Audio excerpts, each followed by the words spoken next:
안녕하세요. 내가 하고 싶은 이야기는 횡설수설 마이너스 이손 변희재의 화려한 부활입니다.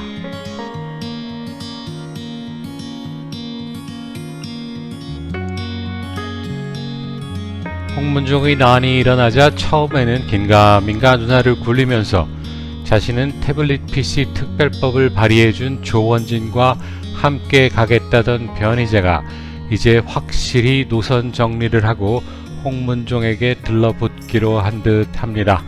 변빠님들은 기억력이 모자라니 이미 다 잊어버렸겠지만 3년 전 대한애국당을 창당하면서 변희재가 짓거려댔던 방송들을 한번 찾아보신다면 지금 변희재가 짓거리고 있는 자신은 죽을 때까지 박근혜 대통령과 함께 하기로 했다.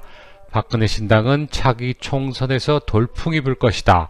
뭐 기타 등등 떠드는 것이 조원진을 박근혜로만 바꾼 리메이크라는 것을 아시게 될 것입니다. 이미 그렇게 죽어버렸기 때문에 조원진을 친중이라 음해하면서 저승길로 갔었던 듯한데 홍문종의 굿판 덕분에 다시 화려하게 부활을 해서 이번 생에는 박근혜 대통령과 죽을 때까지 함께 한다면서 조원진과 우리 공화당은 박근혜와 싸우는 정당이지만 홍문종과 자신은 박근혜 대통령 편이라는 믿거나 말거나 한 이야기들을 늘어놓았습니다. 정광용을 횡령했다면서 음해해서 가뜩이나 선거 참패에 허탈해하던 태극기 애국 국민들의 가슴에 불을 붙여서 결국 새누리당은 창당 몇 달 만에 껍데기를 만들어 놓고 난 후 조원진에게 붙어서 대한애국당을 창당하도록 만든 다음 대한애국당을 자기가 쥐락펴락 하겠노라 망상질을 해댔던 변희재가 이번에는 홍문종에게 붙어서 박근혜 신당을 만들어서 정치판을 뒤흔들겠노라 헛소리를 짓거려대고 있습니다.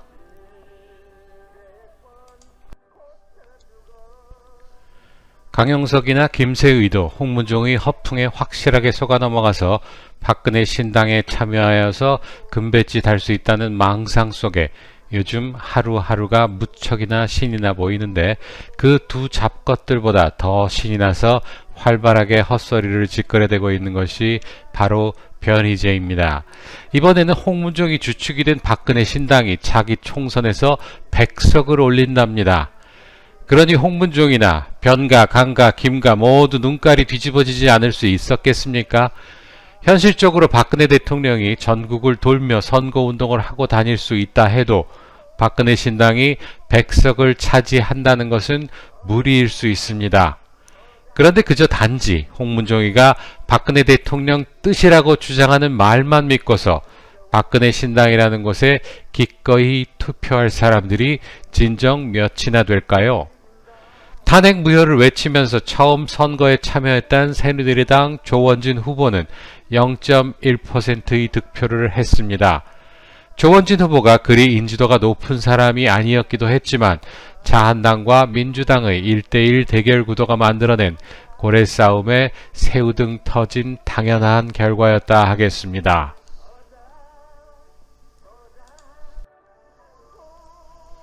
대선이 끝난 직후 변희재는 정광용이가 그 피같은 태극기 애국 국민들의 성금을 횡령했다면서 사람들을 선동질 해댔습니다.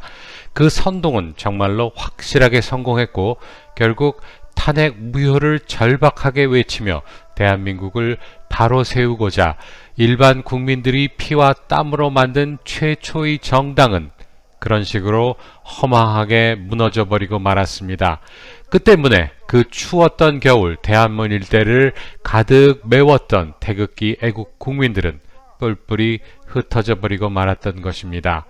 이때 변희재, 정미홍, 허평환 세 사람이 주축이 되어 발빠르게 남아있는 세력들을 규합하여서 신당 창당을 추진했고 조원진과 허평환 두 명을 공동대표로 하는 대한애국당이 창당이 되었습니다. 이때부터 정광용을 추종했던 세력들 및 신당 추진에 불만을 품은 세력들이 박근혜 대통령 사진을 걸고도 겨우 0.1%를 얻었으니 박근혜 대통령을 욕보인 것이라면서 조원진을 비난하고 나섰습니다. 그리고 그들은 아직도 그런 논리로 우리 공화당을 비난하고 있습니다. 그런데 왜 조원진이 얻은 0.1%가 비난을 받아야 할까요? 촛불 좀비들이 광풍에 전 국민이 미쳐서 날뛰던 시절 중심을 잡아야 할 자한당 것들조차 촛불에 타 죽을까 벌벌 떨던 시절 그래도 0.1%의 국민들이라도 뭉치도록 했던 것인데 그것이 왜 박 대통령을 욕보인 것이 됩니까? 그때 새누리당이 결성되지 않았다면 아니 결성이 되었더라도 정광용 등이 주장하듯 조원진이 중도 사퇴를 했었다면 3년을 한결같이 탄핵 무효를 외치고 있는 우리 공화당이 탄생할 수 없었을 것이라 생각합니다. 아무튼 우여곡절 끝에 대한애국당이 창당이 되었는데 인재영입위원장인가 뭔가의 감투를 쓴 변희재가 인재영입은 할 생각하지 않고 온갖 당 살림의 간섭을 시작하면서 문제가 발생했습니다.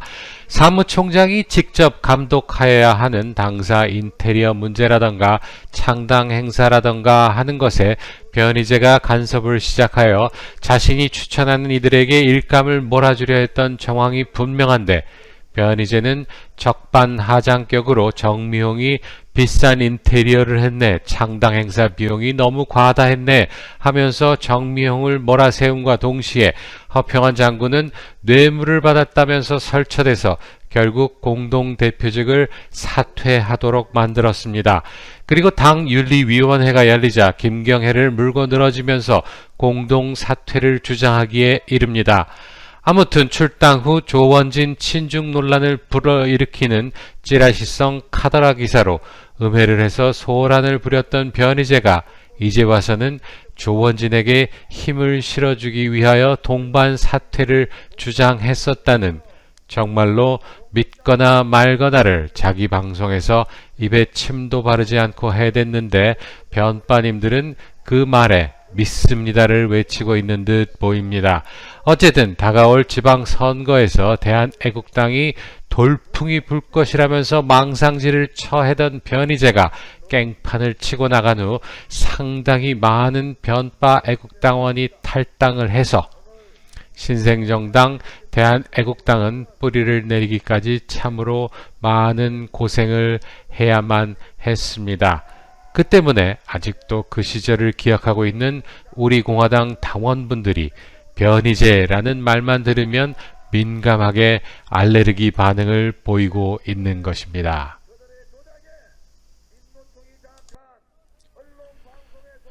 아시는 분들은 다 아시겠지만 모르시는 분들을 위하여 설명을 좀 하자면 변희재와 빠돌이들이 극렬 분탕질 덕분에 아직도 조원진은 친중이라 안된다 하는 사람들이 있게 되었고 변빠들의 열성적인 음해로 지난 3년간 대한애국당은 정말 힘겹게 한 걸음 한 걸음 앞으로 전진하여서 지금에 이르게 되었습니다.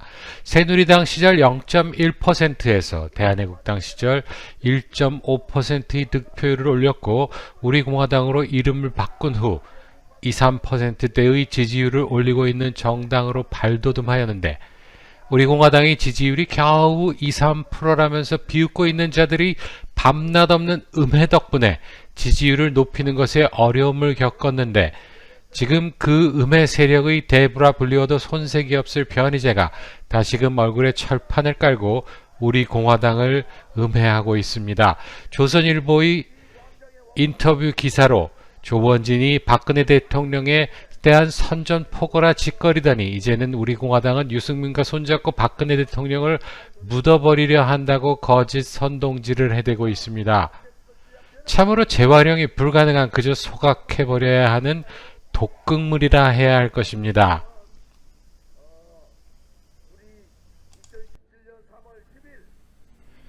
탄핵 무효를 외치기 위하여 결성한 탄기국도 그것이 박 대통령의 뜻이라고 주장하지 않았었습니다.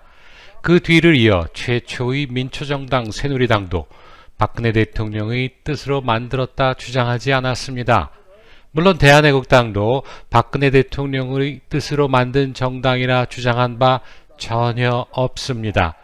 그럼에도 저들은 지속적으로 대한애국당은 박근혜 팔이 당이라면서 박근혜 그만 팔아라, 조원진은 박 대통령 면회라도 한번 해보았느냐, 박 대통령의 친필 편지 하나라도 가져와 봐라, 그러면 대한애국당을 지지하겠다 하면서 0.1% 정당이라 비아냥거렸었습니다.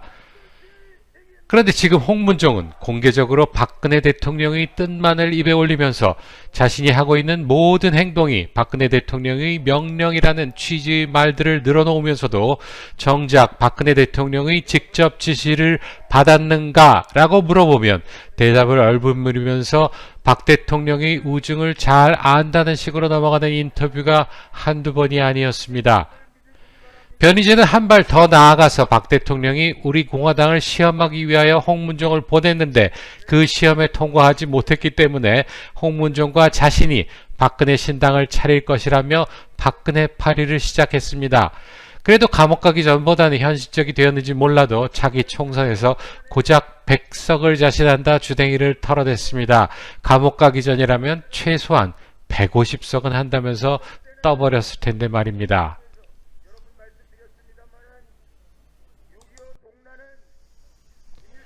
변희재는 그래도 벼르기도 낯짝은 있는 것인지는 몰라도 박근혜 신당을 입에 올리면서도 자신들도 우리 공화당처럼 박 대통령의 메시지를 받지 못할지도 모른다 하였는데, 그렇다면 자신들이 만들 박근혜 신당도 박 대통령의 직접 지시사항이 아니라는 것을 자신도 뻔히 잘 알고 있다는 의미일 것입니다. 그렇다면 홍문종이 하고 있는 모든 허풍은 박 대통령의 뜻이라는 것인데 변희재도 홍문종의 말을 전적으로 신뢰하고 있지는 않는 듯 합니다. 아무튼 그 이전에 어느 정당이나 단체도 박근혜 대통령의 뜻으로 만들어진 박근혜 대통령의 정당이나 단체는 하나도 없었습니다. 정광용의 박사모도 박 대통령의 뜻을 주장한 바 없고 과거 친박연대도 박 대통령의 뜻이라 주장한 바 없었습니다. 그런데 어느 날 갑자기 박 대통령의 명령을 받아서 대한애국당에 입당했다는 홍문종은 박근혜 대통령의 직접 명령을 받은 것은 아니었으니 텔레파시나 꿈속 계시를 받아서 우리 공화당에 입당했을 것이고, 또 어찌어찌 신내림을 받아서 당명을 개정하라 하신다면서 당명을 바꾸었으니 우리 공화당은 박근혜 대통령당이다 라고 주장하기에 이르렀습니다.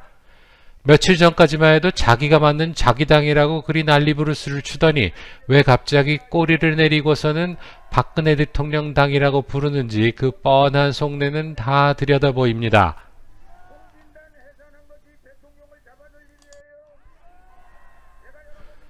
우리 공화당 당원 동지분들의 신념은 너무도 확고합니다.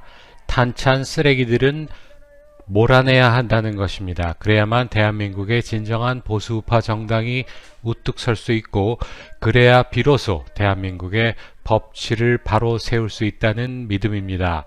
그렇기 때문에 조원진 대표가 탄핵 오정만 쳐내면 자한당과 통합할 수 있다고 말할 때에도 당내에서는 반론이 참으로 거셌었습니다. 그런데 거기가 끝이 아니었습니다. 물론 홍문종도 모르고 있었을 수도 있습니다. 우리 공화당 당원 동지 여러분들은 탄찬 쓰레기들 뿐만 아니라 탄핵에 대하여 주둥아리 닥치고 눈치나 살피면서 복지부동하던 것들도 비슷한 수준으로 싫어한다는 것입니다. 따라서 자한당에서 공천 탈락 후 넘어오고자 하는 것들은 받아들일 수 없다는 것을 깨달은 홍문종은 더 이상 우리 공화당에서 자신이 기대할 것이 없다는 것을 깨달았을 것입니다. 그래서 생각해낸 것이 박근혜 대통령 팔아서 새로운 신당을 만들어서 공천 탈락한 폐기물들을 모아서 신당을 만들었다가 자한당과 선거 전 극적 당대당 통합을 함으로써 다시금 국회에 입성하자는 계획을 모의했을 것입니다.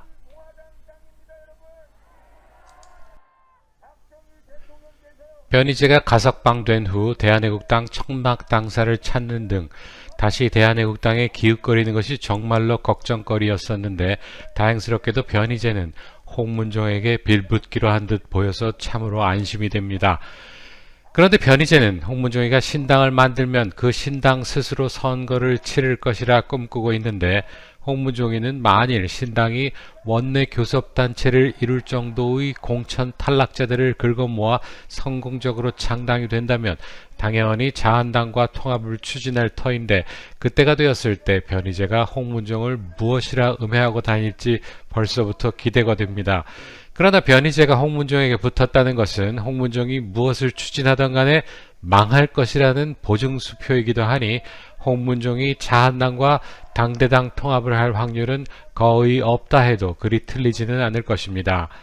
아무튼 홍문종 신당에는 변희재, 강용석, 김세희가 한자리씩 차지하고 앉아서 벤처정당 타령하면서 유튜브로 최고위원회도 하고 선거운동도 하면서 새로운 정당사를 써나가리라 보여집니다. 물론 그 신당의 유효기간은 딱 총선 당일까지일 뿐이라도 말입니다.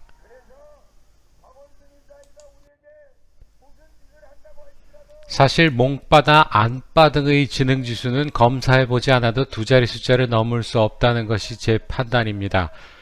하지만 그래도 변빠들은 지능지수가 세 자리 숫자 턱걸이들은 한 사람들이라 보여줬었는데, 변희재의 그 허풍들을 듣고도 그를 따르는 것일까요? 아니면 IQ 세 자리 숫자들은 이미 다들 변희재를 떠났고 남아있는 이들은 모두 두 자리들 뿐일까요? 변희재의 말대로 모든 것이 다 이루어졌다면 박근혜 대통령의 탄핵도 기각이 되었을 것이고, 문재인은 벌써 오래전에 탄핵이 되어 감옥에 있어야 하고, 중국은 벌써 무너졌으며 세계는 평화의 시대, 팍스 아메리카나가 도래했어야만 합니다. 홍문종의 말대로 모든 것이 다 이루어졌다면 우리 공화당은 벌써 의원 30-40명은 있어야 하고, 박근혜 대통령은 자택에서 따뜻하게 생활하시며 치료를 받고 계셔야만 합니다. 두 허풍쟁이가 뭉쳤으니 아마도 점점 더 강도가 높은 허풍들이 마구 쏟아져 나올 것입니다.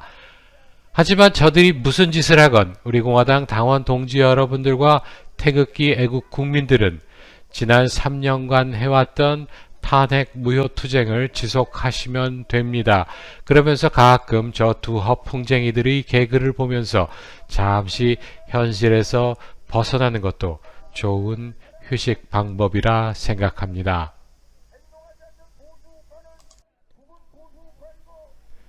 지금 벌어지고 있는 우리 공화당 사태의 근본 원인은 현실을 어찌 보고 있느냐의 차이라 하겠습니다. 지난 3년간 열심히 투쟁을 하여서 이제 지지율 3%를 눈앞에 두고 있다면서 기쁨의 눈물을 훔치고 있는 동지들은 이 투쟁이 하루아침에 해결되어질 수 없는 기나긴 싸움이라는 것을 깨달은 분들이라 할 것입니다. 그러나 지난 3년 동안은 별거 할 것도 없는 자들이 이제 와서 너희들이 3년 한 결과가 고작 3%냐 하면서 원내 교섭단체가 목표가 아니라 제1당이 목표다 라면서 들이대는 것들은 현실은 하나도 모르는 변희재 같은 몽상가들일 뿐입니다. 누구나 내일이라도 당장 기적이 일어나서 세상이 바로 서기를 꿈꿀 수는 있습니다. 하지만 그런 일이 일어나지 않는다는 것을 잘 알기에 하루하루 최선을 다해서 그날을 기대하면서 살아가는 것이 우리 보수 우파들의 삶이라 할 것입니다. 지금 조원진 때문에 외연 확장이 안 되어 겨우 3%인데 비대위를 구성하면 제1당이 된다고 주장하는 자들의 말은 참으로 귓가를 울리는 희망의 소리입니다. 그러나 그들의 말은 말기암 환자를 기도로 낫게 해주겠다는 사이비 기도원 원장들이 말과 같다는 것을 부디 깨달으시기 바랍니다.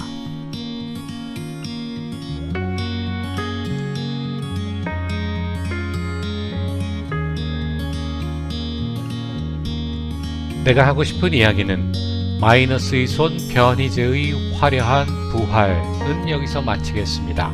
다음에 다시 만나요. 감사합니다.